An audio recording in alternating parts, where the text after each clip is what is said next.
This week on Dance of Joy, we talk about pointers, pencils, and pandemic purchases. All that and more as we watch Season 5, Episode 20 of our favorite 80s hit sitcom, Perfect Strangers.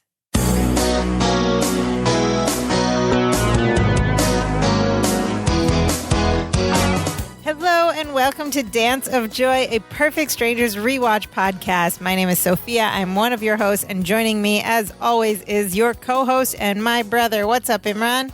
Hello. How's everybody doing? Ooh, that was a funny hello. Hello. Hello. Sorry, I've been watching that show Shrinking, and Jason Segel does that. Oh, yeah. And I was like, oh, my God, I do that, too, sometimes. Hello. I'm good. I'm glad to be here. I've been, I don't know if you know, but I've been working on this portrait of Bronson Pinchot. You have? Made entirely out of colored Post-it notes. Colored Post-it notes? Where'd you get all those colored Post-it notes? You know, I think I'd rather not say. Uh-oh. Might get me in trouble. I think I know where. There was just a lot of them around, and people weren't using them. Maybe at my office, and I was like, I'm going to make a portrait of Belky. I hope is that bad? nobody at your office listens to this podcast. Who's using the bright pink Post-it notes anyways? Come on. Oh, finance. Finance loves the bright pink Post-it notes. Oh, boy. Accounting is coming after me.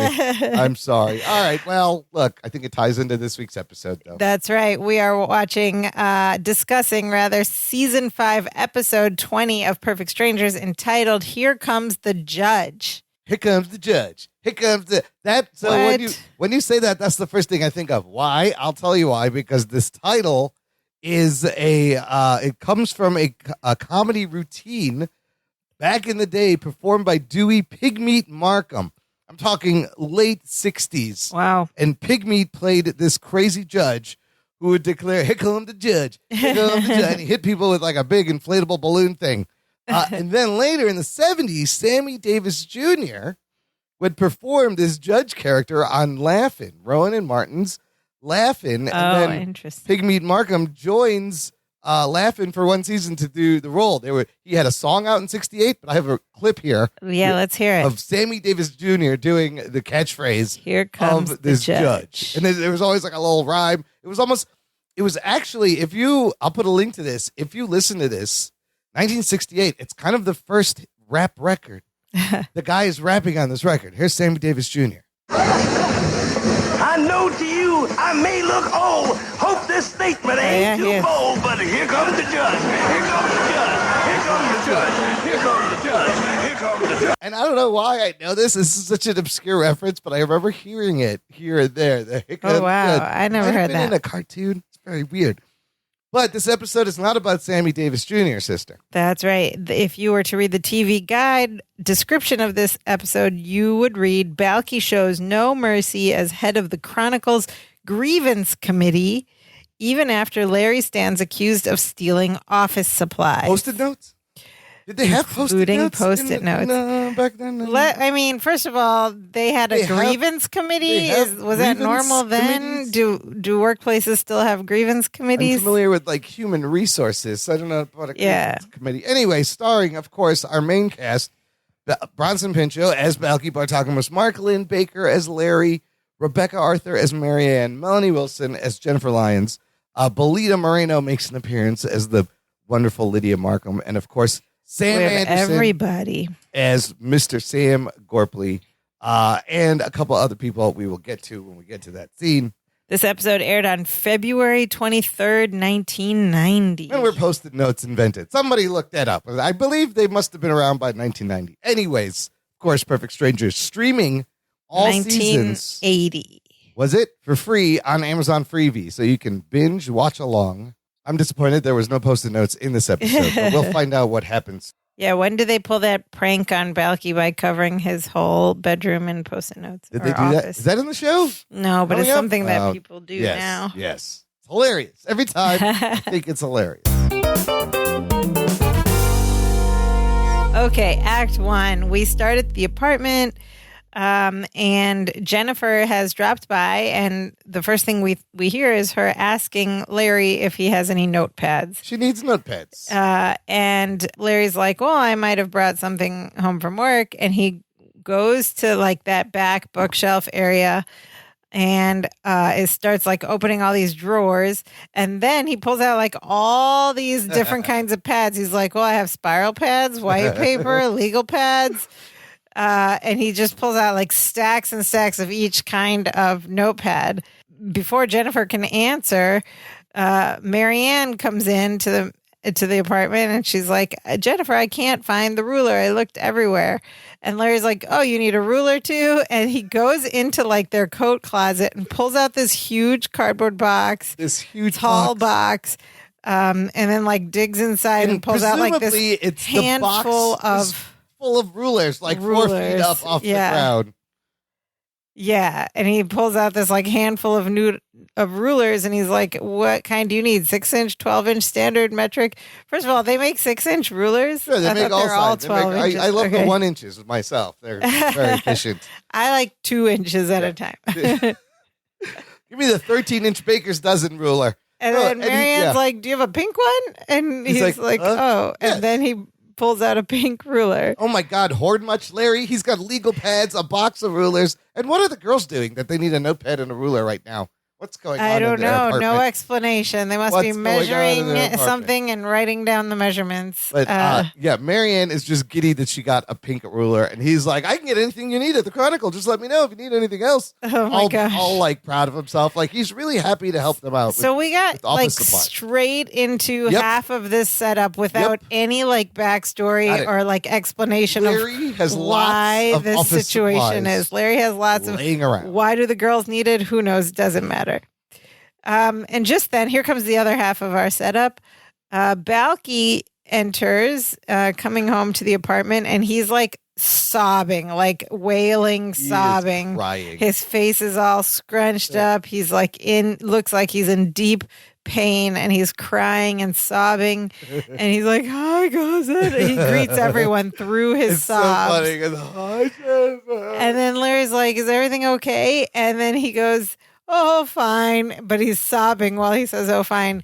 And we find out that he has been named head of the Chronicle's grieving committee, and he's just practicing. He thought he should practice. He's practicing grieving. He's so sad and oh gosh, he grieves really well, Bronson Pinchot. Yeah, as he's walking around the sofa, he starts pounding his chest with his hand, and he falls right into Marianne's arms on the sofa. But Larry just looks at him and goes, "Balky, the Chronicle doesn't have a grieving committee." Nope.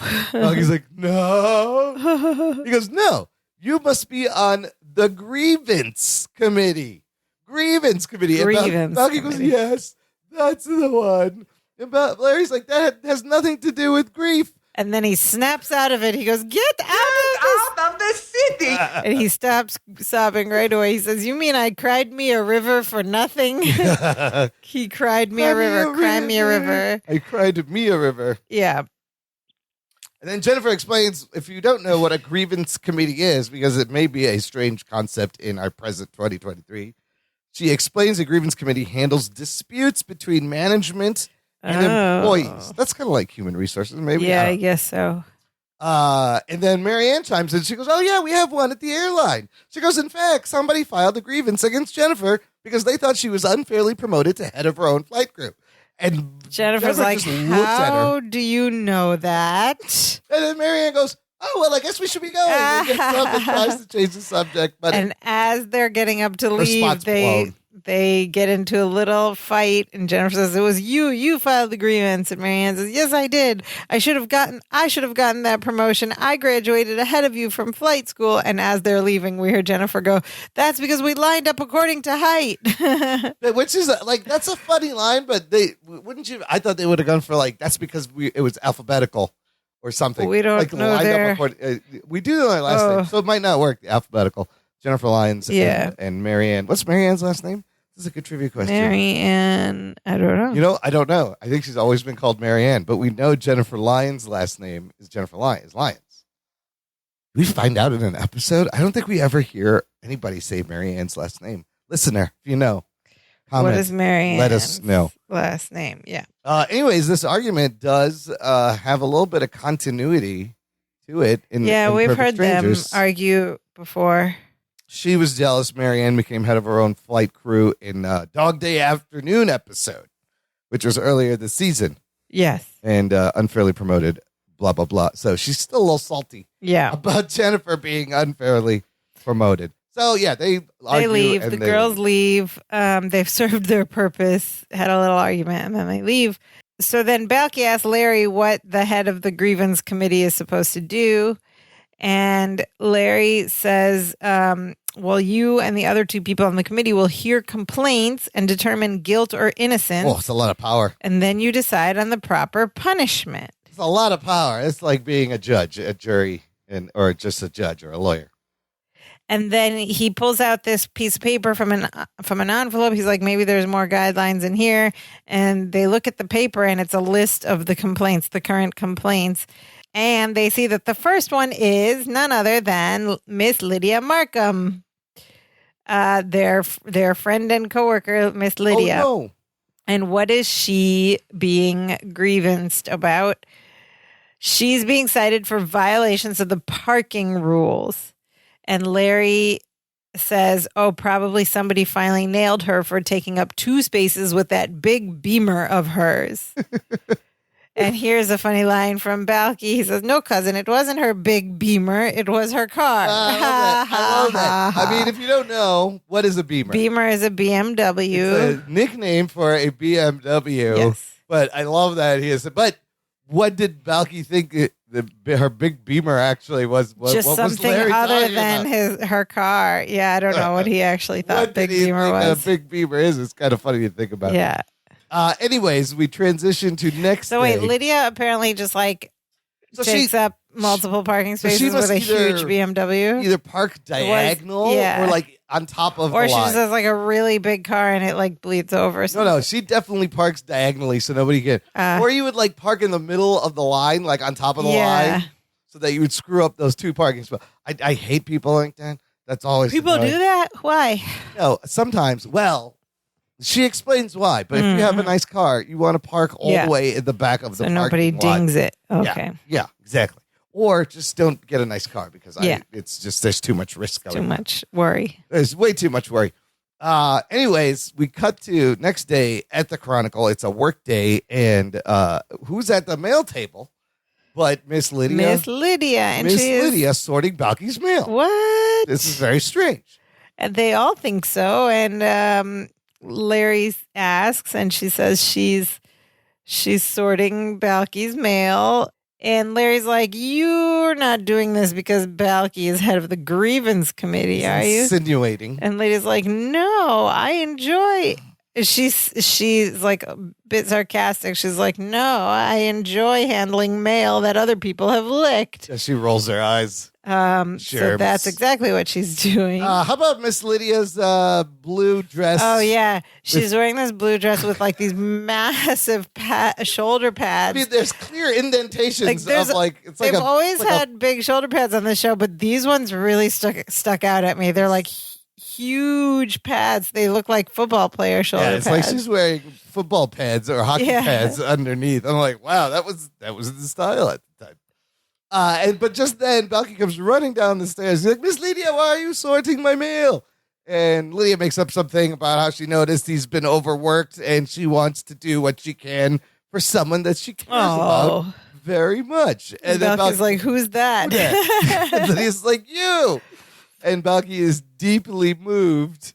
And then Lydia goes, I forgot you were named to some kind of committee of some sort. Becky says, the grievance committee. And Lydia's like, that's the one. Well, here, I got you a little something to help you celebrate. She got him a gift and she hands him a nicely wrapped package. And I think we've box. talked about this before, but it's one of these 80s and 90s sitcom wrapped package boxes where it's not like any wrapped gift you've ever seen in real life. The But box with the removable top. The lid and is wrapped both things are separately, wrapped so you just separately neatly perfectly. open the top of the box. Saves time on TV, and you don't want to hear all that wrestling of ripping the. But they did it in the Christmas episode too. Yeah, but I was just trying to think: do current shows still show boxes like that? I don't think so. Can't you get that done at Kohl's or something? Be like, wrap this for me this way. Just wrap and then this. I'll have to do it. Look, I worked in gift wrap at back when there were Borders during the Christmas season, and we never offered anyone to wrap a gift I've like that. never gotten a gift like that either. So yeah, it's a little. It's just not real. Okay. Anyway. Well, anyways, Balky opens the box and goes, wow. What's in the box? Bunny slippers. Oh, fuzzy bunny slippers. Fuzzy Gray bunny slippers. Gray and white. And he goes, Miss Lydia, you're so good to me. And Lydia, of course, we know what she's doing. She goes, well, maybe you'll find a way to be good to me someday. And she walks away and walks to the elevator and leaves. And Balky is so thrilled, so happy with his bunny slippers. And he says, cousin, it's hard to believe someone thoughtful enough to give me bunny slippers would violate parking rules. He puts the bunny slippers on his hands. Yeah, too. and he's does like a puppet kind of thing. Oh my gosh, he's like total innocent child with these bunny slippers. And so he's not figuring out what's happening, No. and Larry has to break the news. And he goes, "Look, Balky, I have to explain something to you. Lydia is only being nice to you, so you won't rule against her in her grievance case." That's right. She's doing his work. She's giving him gifts. She's appearing before the grievance committee. Larry says, do you see a pattern here? And Becky says, every sentence begins with a pronoun. That's correct. That was the pattern. That is a pattern. She's giving you gifts. She's appearing before you. That's the pattern. But just then, a delivery man enters. We will talk about him in a second. We've seen this guy before, and he has our favorite Perfect Strangers delivery guy. Apparently, there's only one delivery guy in all of Chicago, and he works for everybody. Anyways, he shows up with a fruit basket, and he puts it down. He goes, delivery for a Balkai Bartokomos. And Balky says, I'm Balkai. I love the response. Same thing, the same exact exchange where we've seen him in previous episodes. And Balky still doesn't believe Lydia's trying to influence his judgment. And as he explains this, he picks up the card that's in the fruit basket and reads, to Balky from Lydia, because love means never having to say you're guilty. Oh. And Balky looks at it and thinks for a second, and then it hits him. Yes. That Larry is right, and he understands what Larry's saying. So anyways, correct. Robert G. Lee returns as the delivery man. This guy. We have seen this guy. Yeah. Always wearing the heavy coat and the knit cap. Previously, we've seen him delivering to their apartment, so either he does work in the entire city of Chicago, or the apartment and the Chronicle are in the same neighborhood. I think he's the only delivery man that works, and he has to deliver everything. Also, remember, this guy he's the warm-up comedian for the show taping, and when he would be on the show, they would get someone else. But he's a funny guy. Yes. Always great to see Robert G. Lee. And I thought that I think he's still doing stand-up, or he was for a while. Or, I mean, until recently. Yeah. He's got a website, at least. Oh, he's got a website. Yeah. I think he was doing... Yeah, he was still being a comedian until very recently. Go look up Robert G. Lee, comedian. Coming to a town near you. Yes. No, not really. I don't know. I would go see him. I would go see him just because he's been on the show. If he had a tour schedule. I would wait afterward. I'd be like, dude, you got to come on our podcast. On Perfect Strangers. Oh, my God. And you say Balkai Bar too. You know what? We should just we're going to stalk send him a note and ask him to come on the podcast. What's he doing? Probably nothing. I'm sure he'll have lots of Robert G. Lee, we have some fans for you. Please come on our podcast. You will get 7 to 10 new fans. Yeah, I don't want to talk to Balky. I want to talk to the delivery man. Yes, from the show. Balkai Bartokomos. Okay, so Robert G. Lee fan club is over. Back to the episode. We move on to later in that day, and we're back at work in the basement of the Chronicle, and Larry's there. Gorpley's there. He's eating some grapes from the fruit basket. Yes, just a pile of green grapes. He's just standing there eating, and then we hear, that door at the top of the stairs. We hear that open, and Lydia and Balky burst through the door, and they come down the stairs, and Lydia's in a rage. She's mad. She's storming down these stairs. Balky's behind her. He's like, you don't understand, Miss Lydia. And Lydia's like, I understand perfectly. I thought we were friends. Uh-oh. It has not gone well at the grievance committee. No, it has. Balky says, we are friends. We are. And then we find out that he sentenced her to park in lot X. Lot and she's X. like, lot X is a dirt lot. It's practically in another time zone. I've been in this situation before. There is nothing but American cars This dig there. on Lydia's American so cars is snooty. great. No, but like that was the thing during then. Like it was all like Honda and Toyota and American cars sucked. Or like German cars. Yeah, but and she has a luxury Beamer. cars. Yeah. So then Lydia, now in a rage, after she helped sort Balky's mail, walks over to his table and starts dumping all the mail out of the basket. Oh my back God. on What the table. Oh, that's so mean. Balky's like, what are you doing? And then she grabs the bunny slippers no. and puts them into the fruit basket. And there's a funny. She grabs the fruit basket. She grabs and Balky's like, my bunnies. my bunnies. I love the funny bit where she puts one in and he takes it out, and then she grabs it out of his hand, puts the other one in, he takes it out, she grabs it, and keeps going around. Yeah. Anyways, she grabs the bunny slippers, grabs the fruit basket as she's walking by Gorpley. She grabs the grapes out of his hand. Yeah. But Balky's trying to explain why he had to rule against her. He goes, you were guilty. You were taking 2 parking spaces. And Lydia says, I drive a BMW. The dealer suggested 3 spaces. So you would just park sideways, like I don't horizontal, know what she even perpendicular means. to the Yeah, light just lanes, parallel park in the lot. like a jerk. Who's parking like Yeah. that? So, anyways, yeah, she storms out, grabs the grapes from Gorpley. Gorpley's She's heading mouth. she's heading to the garage, and Gorpley's like, "Oh, if you hurry, you could still catch the 412 bus to your car." Ouch! Ouch! That's Ouch! so that's the only. I think Gorpley has like 2 lines, but his Burn. reactions, Yeah. because he's just watching everything and having a ball. He is enjoying He all of loves this. all the drama. He loves the drama and the chaos. It's so funny. And he loves seeing people have bad fortune. So Balky's very confused. Lydia storms off. Balky's very confused. He says to Larry, I don't understand. On Meepos, when you point out somebody's faults, they're usually grateful that you helped them experience personal growth. And here comes Larry splaining. He says, this is America, and people shy away from personal growth. We got a great, this is America. And then pause. This is You know, America. it's going to be a funny line coming. And he says, don't worry, you did the right thing. You weren't too hard on her. That this is just what the grievance committee needs. Somebody who's honest, somebody who has integrity, somebody who can look a pair of bunny slippers in the face and say guilty. And then Balky gets a little choked up and he goes, I didn't know I'd lose the slippers. Yeah, he takes a breath and swallows. Yeah. He didn't expect the slippers thing. That really got him. That really got him. He might have ruled otherwise if he knew the slippers were on the line. And then Gorpley barks at. He goes, all right, Bartakamus, party's over. He goes, now it's time to put your nose to the grindstone. And Balky just looks at him and goes, I already tried that. It don't make your nose shorter. It don't make it shorter. But he goes, nose to the grindstone. Which means get back to work. But then he goes and picks up his basket. He goes, so instead, I think I'll just go back to work. Yeah. What we should look up the origin of nose to the grindstone. Put your nose to the grindstone. Get to work. But how does? Because that sounds painful. Yeah, and like Balky took it literally. Yeah, and like at some point, somebody put their nose on a grindstone and got hurt. And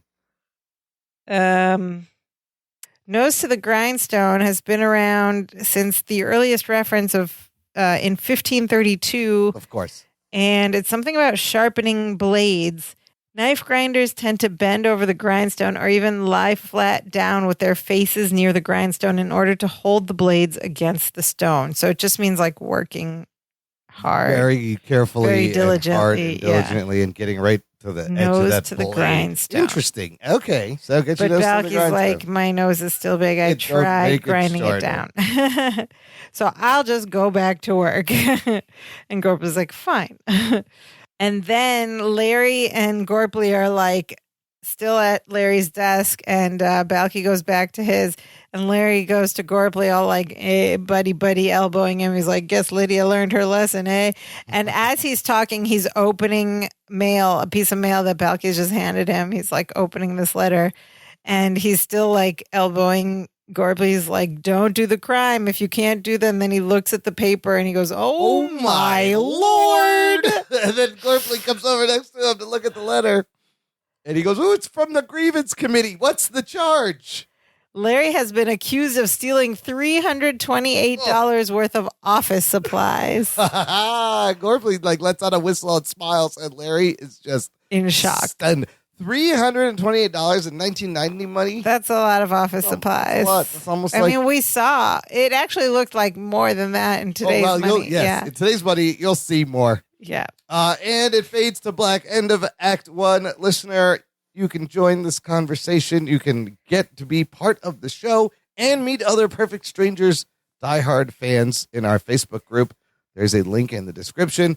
And then I post a thread for every episode we're going to record ahead of time. You can watch it on Amazon Freevee. Leave your thoughts, questions, observations, any memories, nostalgia it brought up, and we will Have share you them. ever had a gift package box wrapped like that where you can Separately. just We can lift just open the the top. wrapped lid off cleanly? That never happens. Boxes don't even have lids like that. That never I've happens. never even seen a shoe- box it's with a shoe lid box. like that. That's like an old school shoebox. Now they're like the one flappy thing. But Oh, shoebox. yeah. That's true. Only shoe boxes. Also, you are surrounded by comic book boxes in here. Oh, they do. Yeah, They're they do all have like lids that, like where they that. have My lids. bad. Take that back. Cut that out of the podcast. Never.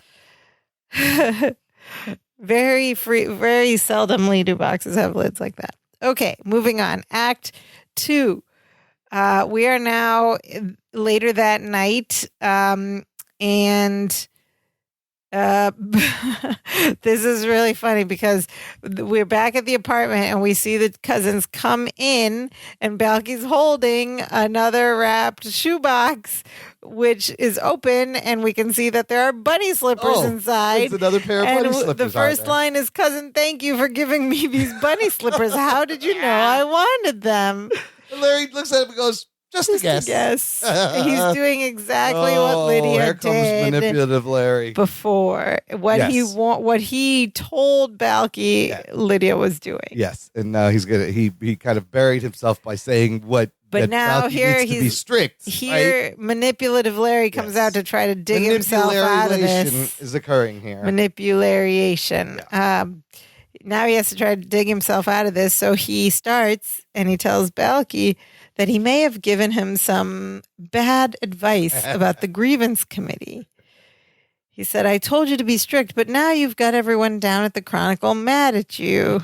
And if you keep that up, you're going to become harsh, insensitive, cruel, maybe even heartless, uncaring, totally devoid of all human emotion." And between each one of these adjectives, Gets more and Balky more is intense. reacting. He's And- like, no, I want to be fair. And Marklin Baker gets more and more intense with each And word he's and playing pointed. with his emotions Yes. again. Yes. He says, "Cousin, I don't want to be like that. What can I do?" And Larry's like, "Well, let's think. I've got it." By the way, he goes, "Let us think. I've got it." He said, "We've seen the strict Balky. I think it's time we saw a kinder, gentler Balky." And Oh. he recommends that Balky should declare the following day Mercy Day. This kindler, gentler Balky is an interesting choice of words because a few years earlier, about around 1988, at the Republican National Convention, nominee George H.W. Bush, his famous line that would get played, he said, "I want a kinder, gentler nation." And I don't know if it's a callback to that, but like I remember that would pop up everywhere. I'm sure some other president said kinder, gentler before that. That was George Bush's thing, was Yeah. no new taxes, kinder, gentler nation. So Mercy Day, he wants him to declare Mercy Day so Balky can save himself from becoming harsh, insensitive, cruel. He says tomorrow will be the perfect day to show mercy on the accused, whoever that may be. And Balky's like, "Okay, if that's what it's going to take, then Mercy Day it is." And then Larry gets up to go to the kitchen to grab a soda. And as he does that, Well, he goes, "You want a soda?"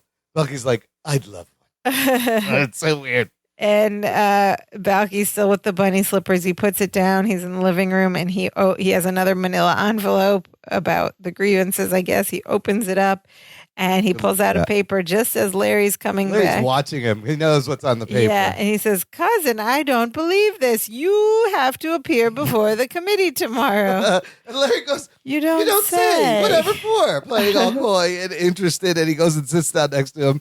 And Balky says, "It says you are accused of stealing office supplies." And Larry sits down and goes, "Well, are you sure it's me?" And Balky says, "Yeah." And Larry says, "I'm shocked. But lucky for me, tomorrow is Mercy Day. And then, this is so funny. I laughed out loud.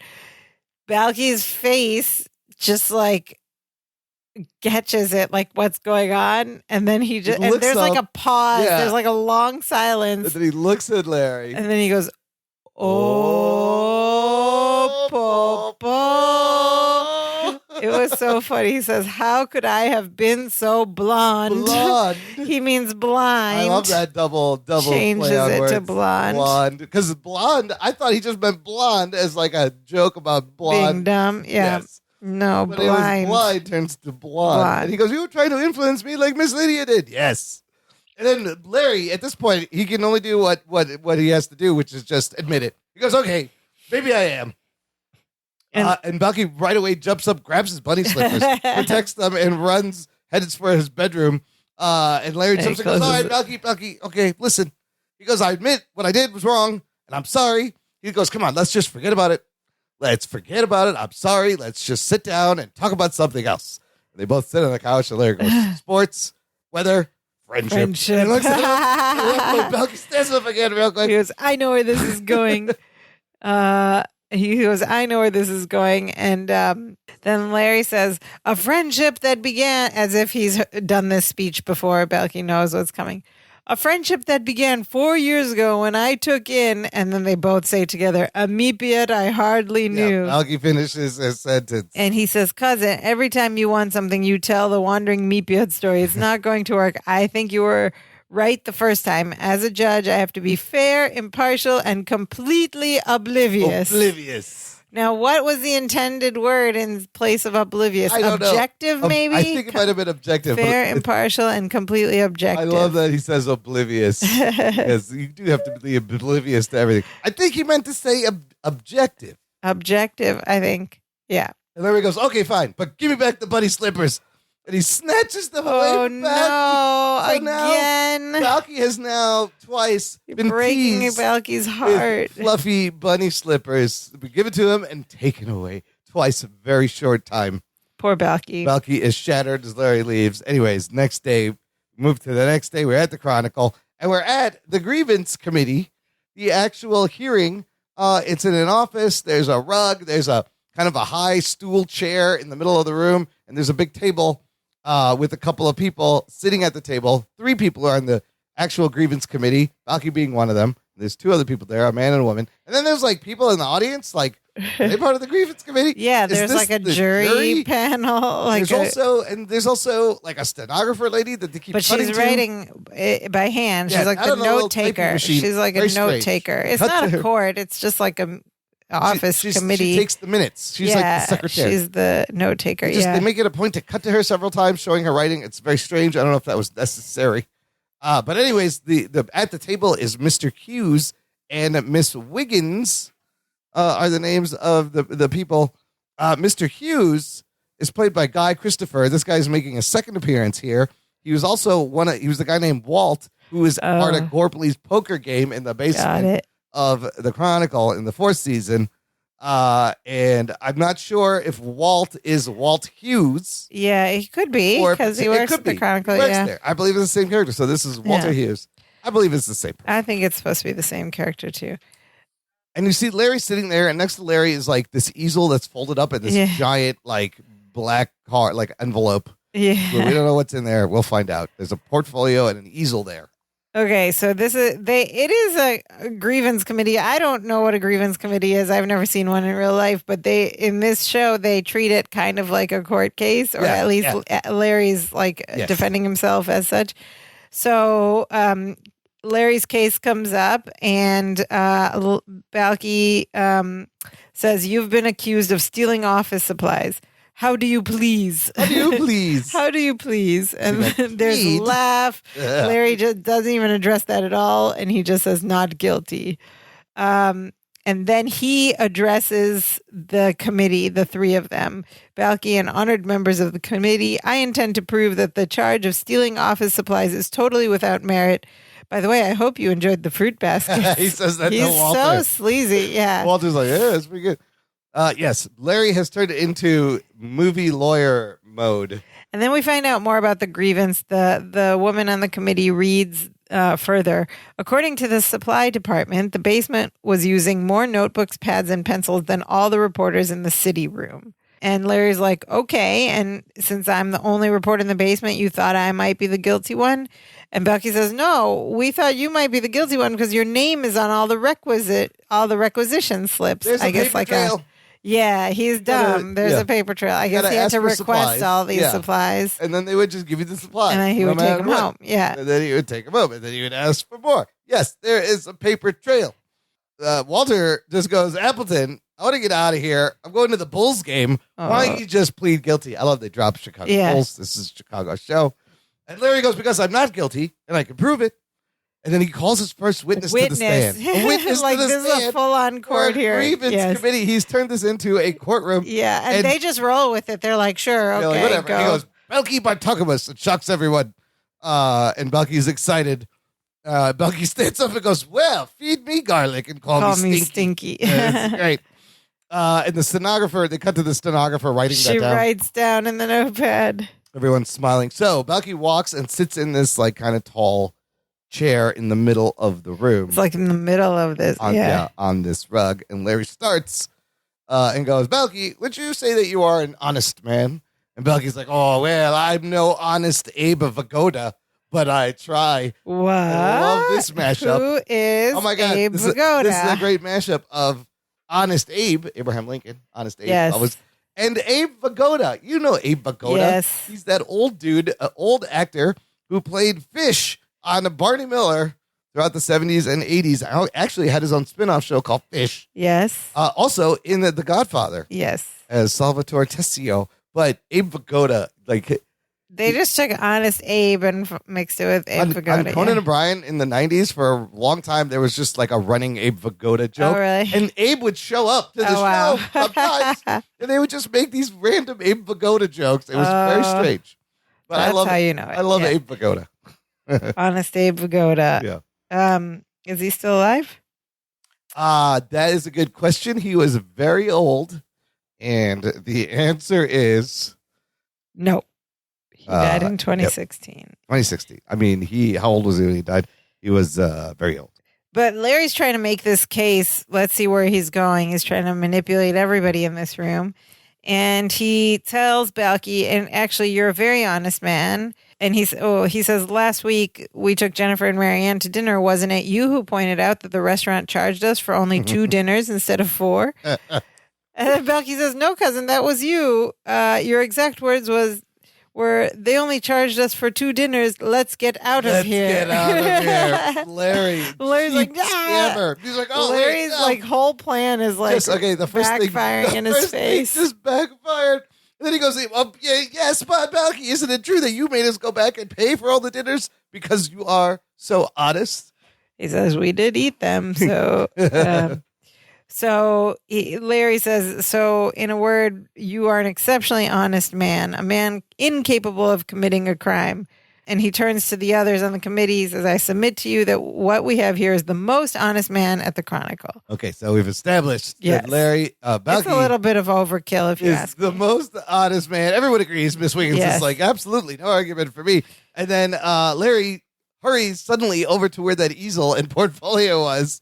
Yeah. And while Balky is going, I'm not one to blow my own nose, but I don't know if I'm the most honest. I've been told I'm one of the best answers. While he's kind of taking this compliment, Larry has set up an easel next to Balky. Yeah. And he pulls out these giant, like a series of giant photographs all stacked on each other. And then he puts the first photo is, he places it, this huge print on the easel. And he says, do you recognize this? And it's a photograph of Balky reading, like holding up a letter from MePost, reading it. He says, yes, that's me reading a letter from Mama. Larry says, do you notice anything unusual about the photograph? And Balky says, yes, it's borderless. That is unusual. It's a borderless photo. Yes. And then Larry pulls out this thing. We have to explain what it is. This is great. So this whole bit, he wants to point out an object. Larry has what you would call a old school metal telescoping pointer device. Yeah. So was today used we in have like laser pointers for presentations. or like PowerPoints or whatever. You don't even need the laser pointer. You got a PowerPoint. He didn't slide. need anything in this scene because he could have just pointed at the photo. It's on his same dramatic effect. He pulls out this thing. This thing is like something that like college on shows, at least on TV, we would see like college professors would have or like academic So you know what it reminded me of? teachers. Remember I don't know if you remember old school car radio antennas. Yeah, sure. You had to pull them up and put them down. Yeah. They wouldn't snap off. So this is a telescopic pointer. So he pulls out this pointer and thwaps it puts it against the photograph for dramatic effect. He goes, what is this object? Thwack behind your ear. And there's a pencil behind Balky's ear in the picture. And Balky goes, I guess that would be a pencil.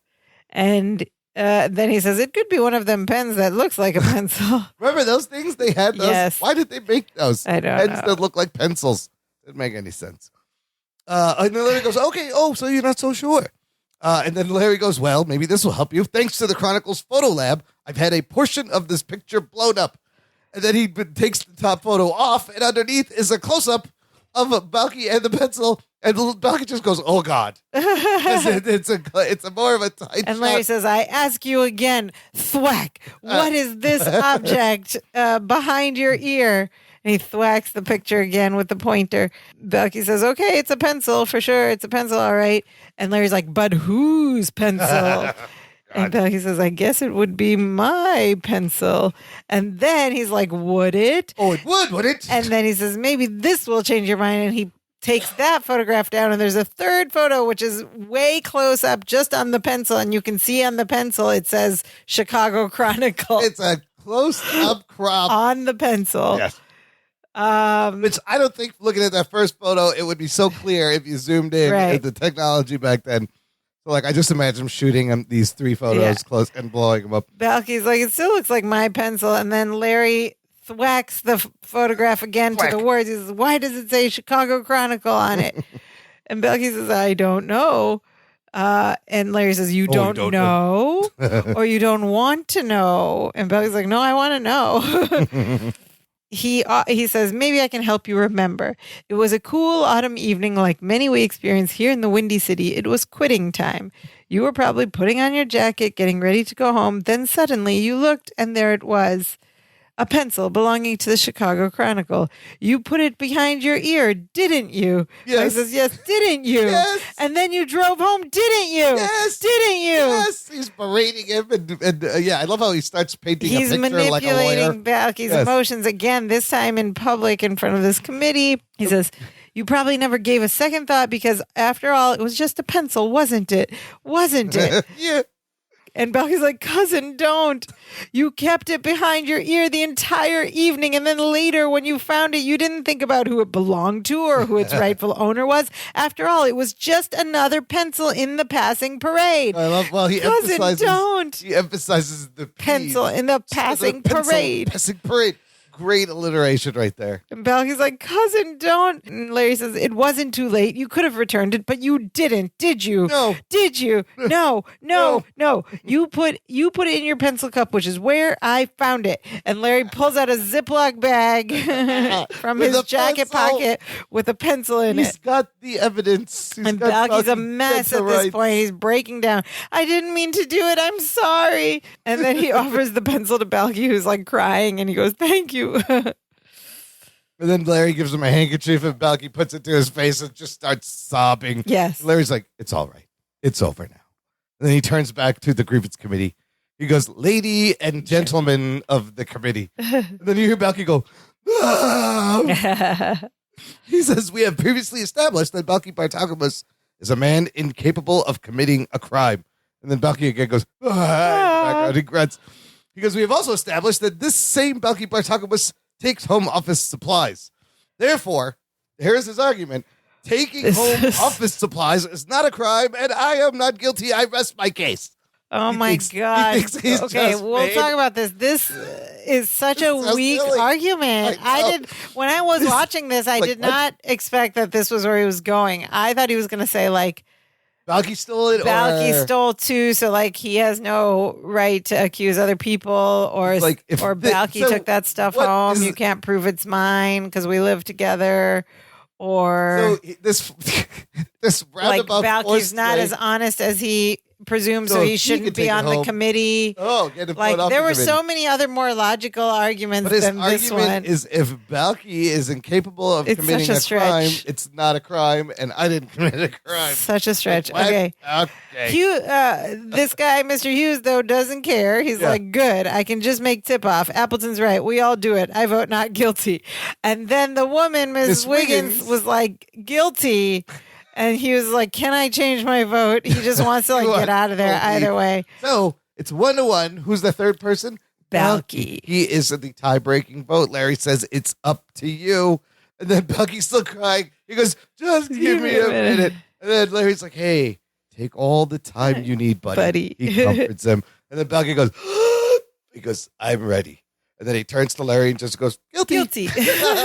And Larry's jaw drops open, eyes bug out. So What? none of that grandstanding worked to sway Balky. This whole scene is also kind of an homage to a classic old odd couple court scene in which Felix called Oscar to the stand only to completely humiliate Oh, him. that's So, fun it's that they like- gave a little nod to that. Yeah, I think it does the same with like big photos and Yeah. unimportant details and just That's why they had to turn this Baba grievance committee Sneaky. into a court-like Yes, proceeding. which is kind of funny that they Yeah. do that. So Larry's guilty. None of this worked. He's gonna do the time. So we leave him. We fade out on Larry and Chalk that Balky said guilty, and we cut to the next scene, which is later that night. We're back at the apartment, and Larry's on the couch with like these cardboard boxes packing up. I guess he's been ordered to return all these supplies. But, okay, wait, hold on. What is all this stuff? Because we saw the legal There's pads, a the notepads, the stapler, rulers. at least one There's a stapler. There's stapler? pads. Is There's that like Scotch tape? Is that a letterhead? yeah. Those envelopes? Is a business card? I don't know. All sorts of Postcards? stuff. Note cards. Remember note cards? I still Oh my have note God, flash cards, cards which I with took note from cards? work, my last office job. You stole Yeah. it from your office. Great. On No my way po- out, I don't see grabbed any some things. Post-it notes. There's a lot of tape. You know what? Tape is very valuable. Like Tape. tape's expensive. So it was more than just a couple of notepads. It was a lot of stuff. It was a lot of he's stuff. packing in. $300 some worth. Yeah, Yeah, $1980. Yeah, so Larry's on the 90. couch packing, and Balky comes in, and he asks him if he's still mad at him, and Larry's not. He's like, no. Which is also kind of unrealistic. Larry went through all this trouble to manipulate, Yeah, and but then he's he- just like got over it. because he obviously took a lot of stuff. Yeah. He says you did the right thing, and he goes, I never realized how much stuff I was thinking of. I mean, he's guilty. Like, he just had to fess up. He goes, this stuff really adds up. And Balky sits down. He goes, I know what you mean. I found these 4 paper clips in my coat pocket. He goes, I thought I could trust me. Yeah, boy. Balky's got 4 paper clips. And he Larry gives them has, to Larry, and Larry puts them in the box with Larry all the has other stuff. a Staples Office Max store worth of stuff here. And he says, after I return this, I'll only owe about $85. That's fair. Balky goes, well, we thought it was fair for you to pay just for what you use. So from 320 whatever to Yes. 84 is not bad. And then we hear some lesson time Oh, it's music. lesson time. So now it's lesson time. And Larry apologizes for putting Balky on the stand and humiliating him and making him feel like a criminal and stripping him of all human She dignity. did all those things. And Balky says, you only did what any good lawyer would do. Like, Larry goes, I feel bad about it, but that's like some emotional yes, torture there. manipulation. Yeah. He says he humiliated him, made him feel like a criminal, stripped him of his human dignity, which Balky's is like, great dig on lawyers. any lawyer also. would do That's- that. Yeah, That is what it's a good lawyer yeah. would do. So to make up for it, he gives him a gift. And what is the gift? It's the bunny slippers. This is great because Balky is very excited as he sees the bunny and then he slipper sitting next to him. pauses. And then First he just he's freezes. excited, and then he pauses, and he he's says, strained. Wow, he has a very strained delivery. very emotionally, he goes, Yes. cousin, don't give them to me if you're going to take them away. My heart can only be broken so many times. Oh, dear sweet Balky. And Larry says, nope, they're yours. And then he puts them on his hand, and with one of the bunnies bites at Larry's nose, and then roll credits. Listener, before we continue, you want some Dance of Joy swag? We have a wonderful TeePublic shop. Visit danceofjoypod.com/shop, where there's t-shirts and hoodies and cell phone cases and mugs and tote bags and pillows with the Dance of Joy logo. We get a little bit from all sales, helps keep the show going. But fun niche hipster stuff. I don't even know if hipster's a thing anymore. Fun, weird niche stuff that nobody's going to know, and then you get to talk about it. It's a lot of fun. It's very fun. All right, well. Okay. What do we think about this episode? So as an episode, I thought it was like a pretty weak story. We didn't have any, just very surface story, not a lot of depth. But now that I know it was a nod to the Odd Couple scene, then basically they had to write a story around that. Yeah. They're like, we want to have them in a court-like scene and do these same things. So what kind of story can we come up with? Silly premise, silly episode. But relatable premise. Well, relatable in the sense of taking office supplies home. Everyone does it. I don't know about grievance committees or if anyone would even care, but I felt like all that was just to give Marklyn Baker that section with the pointer. Yes, with the pointer and with him being the lawyer and the story. Yes, that was kind of the crescendo. Yes, and that was it was well done. I didn't even believe that the Larry character would take all this stuff home. Definitely, he would manipulate everyone about it, but we can discuss that. I don't know. We have a comment. But here's the thing about the in the pandemic, right? So I came to this point in the pandemic, and the background on this is that I had quit my office job 2 weeks before the pandemic started. So I was no longer at work. And then about 6 to 8 months in, I found myself, all of my pens in my apartment had dried up. Oh no. Right. And I was like, what do I do? And this was in the early pandemic, right? Yeah. When people were super scared about everything. And so coffee shops closed, but when they opened back up, they would wipe down every pen and keep good watch on them. COVID on them. And I'm like, wait, I don't have an office. I can't just grab a pen from a shop or a doctor's office. I'm like, all the sources of free pens, there were no more sources of free pens. And I went to the store and I was like, when is the last time I've never had to buy pens in my life. A package of pens? Am I in 4th grade with a school supply list? That is the last time. That's literally the last time you would have bought supplies. And it felt so weird to buy I'm buying pens. And I still have some from that package, but I was like, this is such a weird thing. It was. Remember how exciting those. But then the world opened up again, and there are now sources of free pens. I never went back to an office job. Remember the thrill and how exciting it was to go on that supply run? Oh my gosh, school supplies year before school. It was one of the best. We things. had a colored list. Yeah, we had to get colored pencils, new folders. You got to decide keepers. What subject went with what color. Trapper keepers. I want all the Bart glue Simpson sticks. Yes, Bart Simpson folders. All that stuff. That was the most fun out of school. Eat my shorts, man. Yes. Back when you could say that. But that was the most fun of school ever. Cowabunga, dude. But, talking about the pandemic, these days, it's companies were handing out laptops left and right during the pandemic. I don't know if there's accounting for any of those. I know people that have just left where I work, and I'm like, oh, from work. Did they return that laptop? And nope. No, they did. You end up with a free laptop. So, it's advanced, but it's still some kind of theft. Pens and notebooks. I was like, what? Why am I buying pens? Is it a harmless, victimless And then crime? I was like, I had to think about what kind of pens I wanted because previously you were limited to whatever was in the office. You're like, oh, I'll just use these.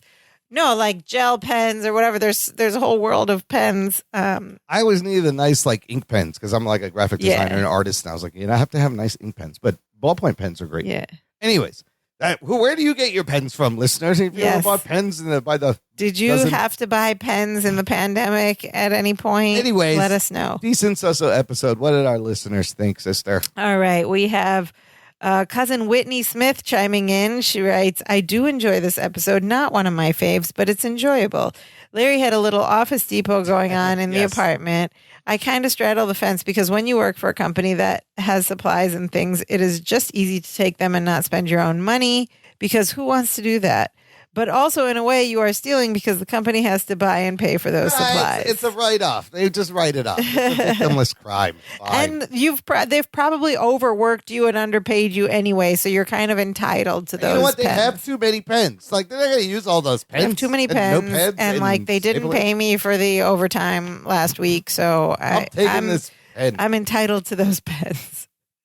And then cousin John Adama writes, so is Larry a hoarder or outright thief? That's a good That's a great question. I will say because I didn't understand that either. Like it could have used some explanation. Why did he take all that stuff home? It was just very surface. No, I think it's a little bit of both. I think he's got a little OCD hoarder in him, and then he's also like, I'm just gonna they're just giving me this stuff. He's cheap, yeah, and he's cheap. He's cheap. It's a little bit of both. And John writes, it may be a cheap laugh, but I laughed every time Larry smacked the pictures with his pointer. Whack. No, it wasn't a cheap laugh. That was I think, what the whole episode was built around. Because also, you notice Balky jumps every time he goes thwack, and it's so funny. And just like the rhythm and the timing and the comedy, was very good. And Cousin John always gives us a nice little wrap up of his critique.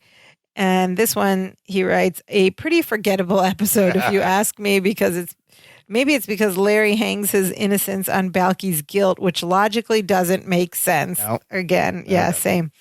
I also don't think a grievance committee hears management's accusations, but concerns employees have with management or each other. That is a good point. That makes more sense about what a grievance. Like management and the people, the employees' grievances about the company, the other way. Yeah, right.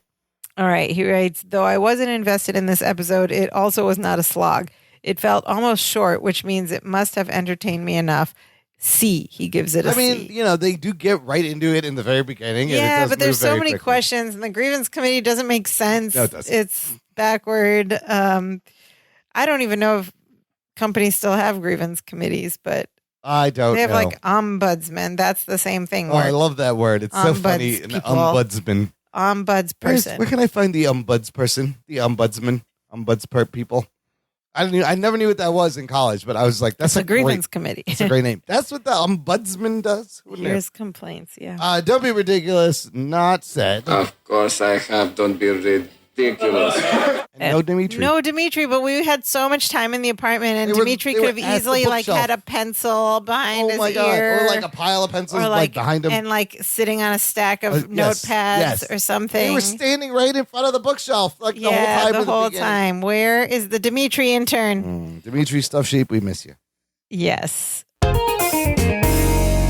Okay, now it's time for the segment of our show that we call Perfect Strangers Today or PS Today. We've kind of touched on this already, but basically we talk about can we remake this story, this episode today? Does it still hold up? What things would have to change? What things will stay the same? We kind of touched on it already. Like one question is, do we still have grievance committees that work this way? I think the setup, the premise is kind of outdated. Well, now, post-pandemic, definitely outdated because, there's nowhere to steal from because you're not going to the office. Yeah, and, people, when's the last time you actually wrote down something? I don't write things anymore. No, I use notepads in my office job all the time. Typing notes or emails or taking digital because sometimes notes. You're in meetings and you need to take notes in the meeting. And sometimes when I write, it's been so long, my hand has forgotten how to write letters. That's what I'm doing. No, I get it. The pandemic changed everything. Now you're in meetings digitally most of the time, or Zoom, and so you can just type into a document. But I definitely use notepads a lot when I was where do you pre-pandemic. Get your notepads? Oh, you still use them now? No, now I do for comedy and stuff, but pre-pandemic at work when I was in this office job, I used notepads. Everybody used the notepads. The notepads and the pens were the most used things because we just had meetings. It was a bureaucrat job. We just had meetings all the time, so you had to have a notepad to take. See, I guess my job is because I'm in the creative graphic design type. The job's a little different. I rarely need paper clips or post-it notes or pens or notepads. Yeah. I have one thing on my desk that the kids that I'm calling them kids. They're 20-year-olds that work with me. They're kids. There is one piece of equipment on my desk that all these kids come in and they're like, pencil sharpener? Yes. They're like, what's that? Is it an electric or a hand crank? No, it's an electric, and they still don't know what it is. Because they don't use pencils. I'm like, let me show you. It does this. And I put it in, it goes, and they're like, what's that? You're like, this is a pencil. This is a pencil, yes. Oh, that's funny. It's so funny. Several times they don't know what a pencil is? What's that over there? I'm like, that's a pencil sharpener, dude. Also, I have a Wacom pen tablet on my desk, which is weird, so I use that. Draw I wonder if they know what the little pencil sharpeners are that you have to do manually. They wouldn't know what that is. They wouldn't know what the old school crank pencil sharpener would be. I guarantee. These kids have not seen VHS tapes. They couldn't identify a videotape if you had a gun to their hand. Wow. I don't think I work with anyone who doesn't know what a pencil is. Or a pencil sharp. How did you think you sharpened those? I don't know. You got another one. That's what I thought. You get another one. You get on Amazon and order another Just one. throw it away and order some more. I don't know. Comes in 2 minutes. Yes. Like, oh, this one's dull. Give me another one. No, it's a pencil sharpener. Anyways, P.S. today, there need to be a lot of changes. Like, you have to update the premise. Yeah, so basically this won't You could still get to like a whole lawyer court scene. That's timeless. But it would have to be a different story altogether. Yeah. Stealing from the company happens, but in like much grander scale. Yeah, like you have movies like Office Space where they're like, stealing. No, coins, I mean like big deal people who steal money from the company. That's called embezzlement. Yes. Or like crypto theft. I don't know. Is that or stealing? It's all digital. But if we were trying to get that like Oscar Felix courtroom scene, then it would just have to be a different case that involves photographic proof. And it would be a laser.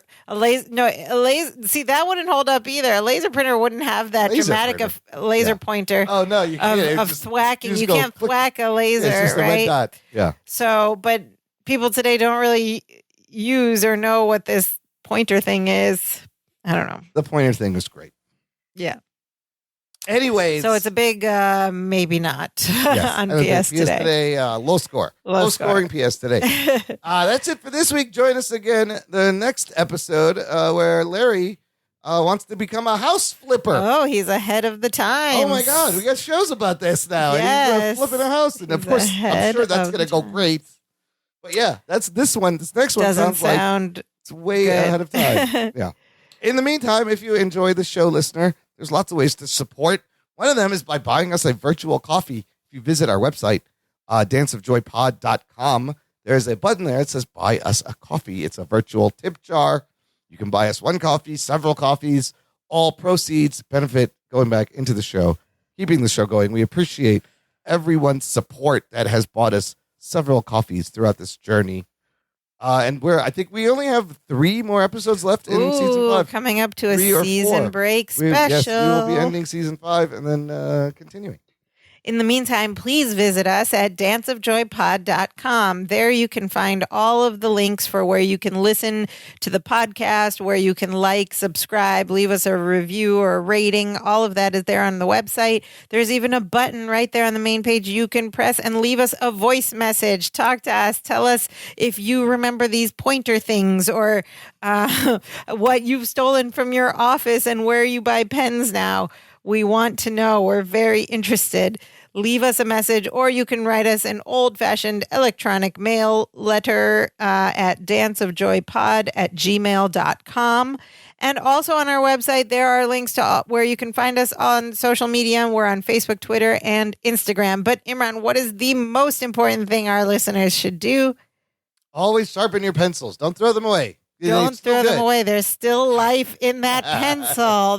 You can use it till it gets very small. The eraser may not work anymore, but that's fine.